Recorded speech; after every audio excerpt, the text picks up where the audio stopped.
सुंदरकांड 38वां सर्ग। पुरुष सिंह रघुनंदन, आपके प्रति स्नेह और सौहार्द के कारण देवी सीता ने मेरा सत्कार करके जाने के लिए उतावली हुए मुझसे पुनः यह उत्तम बात कही। पवन कुमार, तुम दशरथ नंदन भगवान श्री राम से अनेक प्रकार से ऐसी बातें कहना जिससे वे सम्रांगण में शीघ्र ही रावण का वध करके मुझे प्राप्त कर ले।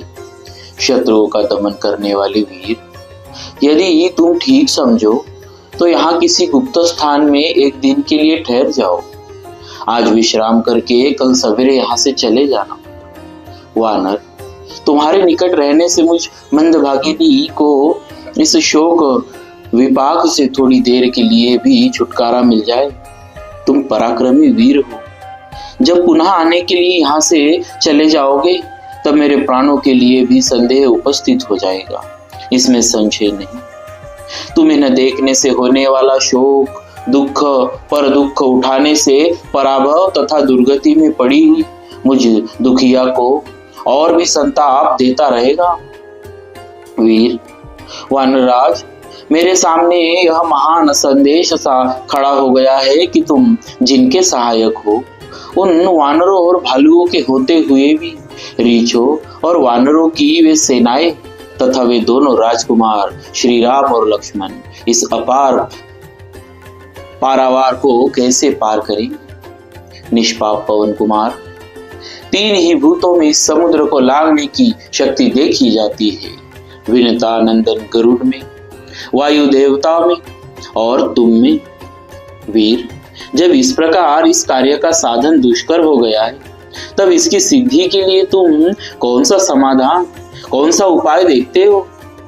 कार्य सिद्धि के उपाय जानने वालों में तुम श्रेष्ठ हो, अतः मेरी बात का उत्तर दो।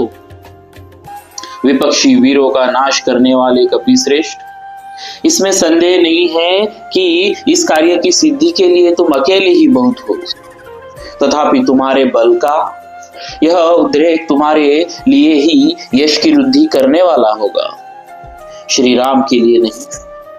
यदि श्री राम अपनी संपूर्ण सेना के साथ यहाँ आकर युद्ध में रावण को मार डाले और विजयी होकर मुझे अपनी पूरी ले चले तो यह उनके लिए यश की वृद्धि करने वाला होगा। जिस प्रकार राक्षस रावण ने वीरवर भगवान श्री राम के भय से ही उनके सामने न जाकर छल पूर्वक वन से मेरा अपहरण किया था, उस तरह श्री रघुनाथ जी को मुझे नहीं प्राप्त करना चाहिए। वे रावण को मारकर ही मुझे ले चले। शत्रु सेना का संहार करने वाले ककुस्त्य कुलभूषण श्री राम यदि अपने सैनिकों द्वारा लंका को पददलित करके मुझे अपने साथ ले जाए तो यह उनके योग्य पराक्रम होगा।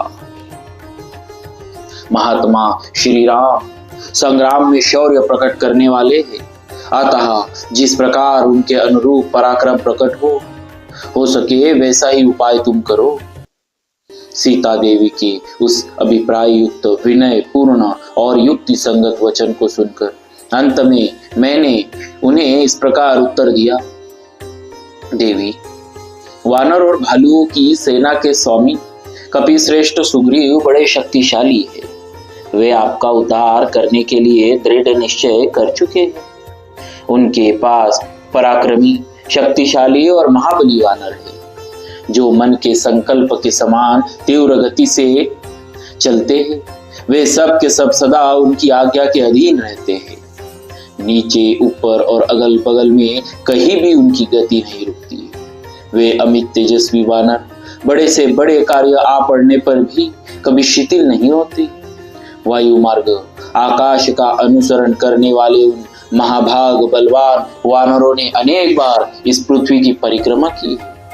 वहां मुझसे बढ़कर तथा मेरे समान शक्तिशाली बहुत से वानर हैं। सुग्रीव के पास कोई ऐसा वानर नहीं जो मुझसे किसी बात में कम हो। जब मैं ही यहाँ आ गया तब फिर उन महाबली वानरों के आने में क्या संदेह हो सकता है।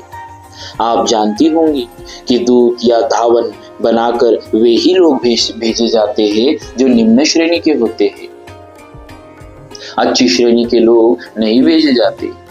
अतः देवी, अब संताप करने की आवश्यकता नहीं। आपका मानसिक दुख दूर हो जाना चाहिए। वे वानर युद्धपति एक ही छलांग में लंका में पहुंच जाएंगे। महाभागे, वे पुरुष सिंह श्री राम और लक्ष्मण भी उदयाचल पर उदित होने वाले चंद्रमा और सूर्य की भांति मेरे पीठ पर बैठकर आपके पास आ जाएंगे।